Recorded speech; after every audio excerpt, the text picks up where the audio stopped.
Hi friends, நம்ம கோயம்புத்தூரில் ஆடு கோழி இதெல்லாம் வாங்குறதுக்கான ஒரு சந்தையை தாங்க நாங்கள் ரீசெண்டாக வந்து விசிட் பண்ணியிருந்தோம். இந்த சந்தை எங்கே இருக்குது அப்படின்னு பார்த்தீங்கன்னா, நம்ம பேரூர் தாண்டி புலுவாம்பட்டிங்கிற பிளேஸில் தான் வந்து இந்த சந்தை இருக்குது. இந்த சந்தை வந்து பார்த்திங்கன்னா எவ்ரி ஃப்ரைடே வெள்ளிக்கிழமை பார்த்திங்கன்னா காலையில் ஒரு 5 மணிலேருந்து 10 மணி வரைக்கும் இந்த சந்தை வந்து நடக்கும். இங்கே வந்து நல்லா பியூர் பெருவிட கோழி, சண்டை கோழி, அதுக்கப்புறம் நம்ம கறிக்கு தேவையான இந்த முட்டை வச்சு தீருவில் கிரிராஜா கோழி, இந்த மாதிரியான முட்டைக்கோழிகளுமே வந்து இங்கே வந்து கறிக்காகவும் சேல் பண்ணுவாங்க. அது போக சண்டைக்கு வளர்ப்புக்குன்னு நிறைய கோழியை வந்து சேல் பண்ணுவாங்க.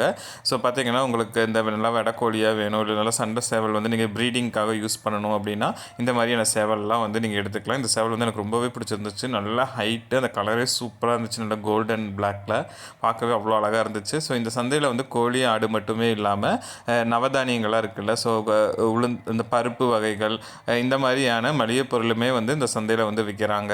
ஸோ அதுவும் வந்து இந்த சந்தையில் ஒரு சூப்பரான ஒரு விஷயமா இருந்துச்சு. அப்புறம் விவசாயத்துக்கு தேவையான இந்த கத்தி, இந்த மாதிரியான பொருள் எல்லாமே வந்து விற்றுட்ருக்காங்க. ஸோ இங்கே ஆடுகள் எல்லாமே பார்த்தீங்க அப்படின்னா ஒரு 1000 ருபீஸ்லேருந்தே குட்டி ஆடு எல்லாமே வந்து சேல் பண்ணுறாங்க. ஸோ 15,000க்கு மேலேயுமே ஆடுகள் எல்லாமே வந்து இருக்குது. ஸோ இந்த 2 ஆடு பார்த்திங்கன்னா சூப்பராக இருக்குது. நல்ல தலைச்சேரி குட்டியாக இருக்குது. ஸோ நிறைய தலைச்சேரி ஆடு, இந்த அடல்ட்டு கோட்டு, இதில் சின்னது எல்லாமே வந்து இங்கே வந்து கொண்டு வந்துருந்தாங்க. ஸோ சித்விக் தான் ரொம்ப நாளாக வந்து என்னோடய சன் வந்து ரொம்ப ஆசைப்பட்டுட்டே இருந்தேன், அந்த சந்தைக்கு போகணும், அதை போய் எக்ஸ்ப்ளோர் பண்ணணும். ஸோ இங்கே செம்பரி ஆடெல்லாம் சூப்பராக இருந்துச்சுங்க, பார்க்குறதுக்கு சூப்பராக இருந்துச்சு. எனக்கு ஆடு வளர்த்தணும்னு ஆசையாக தான் இருக்குது திருப்பியும்.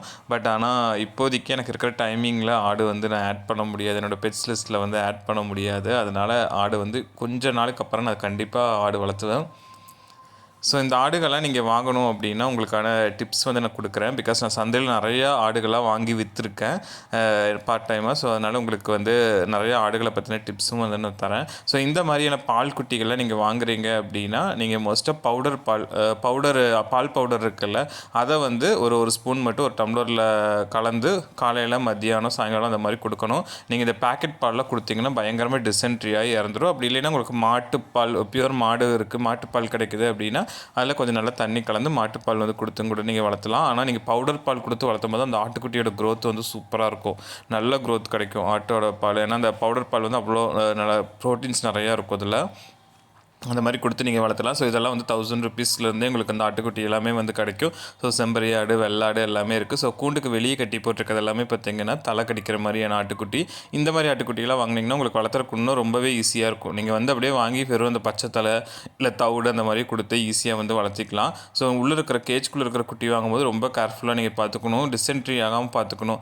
ஏன்னா இந்த மாதிரி சின்ன குட்டியெல்லாம் நீங்கள் வாங்கும்போது தாய்ப்பால் இல்லாதனால டக்குன்னு ஓவராக ஃபீட் பண்ணிட்டீங்க அப்படின்னு டிசென்ட்ரி ஆகி இறந்து போக சான்சஸ் நிறையாவே இருக்குது. அதனால் நீங்கள் வந்து ரொம்ப பார்த்து தான் வாங்கணும். ஸோ இந்த குட்டியும் வந்து ஒரு 500 ருபீஸ்க்கு ஏதோ வந்து வாங்கினாங்க. இந்த சின்ன குட்டியை பிறந்தப்போ தான் 2 நாள் இருக்கும் போல் அந்த தொப்புள் கொடியும் கூட விழுகல, அது வாங்கினாங்க.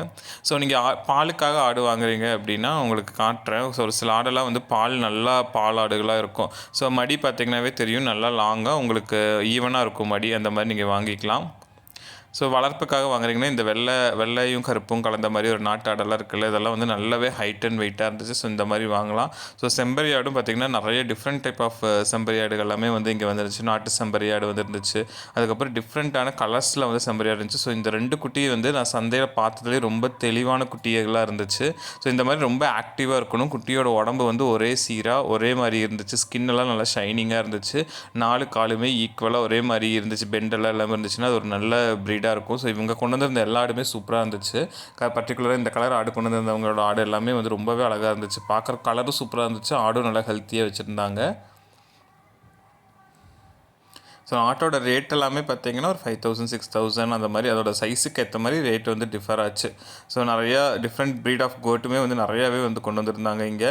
ஸோ நீங்கள் வீட்டுக்கு ஒரு ஹாபிக்காக ஆடு வளர்த்தணும், எங்களுக்கு வந்து சும்மா வீட்டு பக்கத்தில் கொஞ்சம் புல்லெல்லாம் இருக்குது, நான் ஒரு ஹாபிக்காக பெட்டாக வளர்த்தணும் அப்படின்னா நீங்கள் செம்பரி ஆடு வந்து ஃபீமேல் ஆடு, இப்போ இந்த கேஜில் எல்லாம் இருக்குல்ல, இந்த மாதிரி செம்பரி ஆடு ஃபீமேல் ஆடு நீங்கள் வந்து வாங்கிக்கலாம். இதெல்லாம் வளர்த்துறது ரொம்பவே ஈஸியான இது தான். ஸோ இந்த ஆடுகளாமே பார்த்திங்க அப்படின்னா ராஜஸ்தான் அந்த மாதிரி சிரோஹி இந்த மாதிரியான ப்ரீடு இது எல்லாமே. ஸோ சிரோகி, ஜமுனா பரி இதெல்லாமே மிக்ஸ் ஆகி இந்த மாதிரி ப்ரீட்ஸ் எல்லாமே வந்து வந்திருக்கு. இது எல்லாமே வந்து பார்த்திங்கன்னா நல்ல மில்க் கொடுக்குற ஆடுங்க. பாலுக்காக வளர்த்துறீங்கன்னா நீங்கள் இந்த மாதிரி ஆடுகளை வாங்கி வளர்த்தலாம். ஸோ மடி பார்த்திங்கனாவே தெரியும், நல்லா பெரிய மடியாக இருக்கும் உங்களுக்கு. நல்லாவே ஒரு 3-4 லிட்டர் பாலில் தாராளமாக கறக்கும் இந்த ஆடுகள் எல்லாமே. நான் வச்சு ட்ரை பண்ணி பார்த்துருக்கேன். நல்லா உங்களுக்கு மெயின்டெனன்ஸ் பண்ணுறதும் ஈஸியாக தான் இருக்கும். ப்ராப்பராக தடுப்பூசியெல்லாம் போட்டுட்டு நல்லா ஹெல்த்தியான ஆடை நீங்கள் வாங்கிட்டு வந்து வச்சுக்கிட்டீங்க அப்படின்னா, இதுக்கு ஃபுல்லு மோஸ்ட்டாக ட்ரையாக கொடுக்கணும். பச்சை தீனி நீங்கள் கொடுக்குறத போக எல்லாமே காய வச்சு நிறையா கொடுத்தீங்க, தவிடு இந்த மாதிரிலாம் கொடுத்தீங்கன்னா நல்லா உங்களுக்கு அதுக்கு ஃபுல் ஈல்டு வந்து கொடுக்கும். ஸோ சித்விக் வந்து பார்த்திங்கன்னா இந்த ஆடு பிடிச்சி பார்க்கணுன்னு ஆசைப்பட்டுட்டே இருந்தான், அதனால் பிடிச்சான். ஸோ இங்கே கோழியெலாம் பார்த்திங்கன்னா பியூர் நாட்டுக்கோழியாக இருந்தால் கிலோ 1000 ருபீஸ்க்கு சேல் பண்ணாங்க. இதே மிக்ஸ்டு ப்ரீடாக இருந்துச்சுன்னா 200 250 ரூபா அந்த மாதிரி சேல் பண்ணாங்க.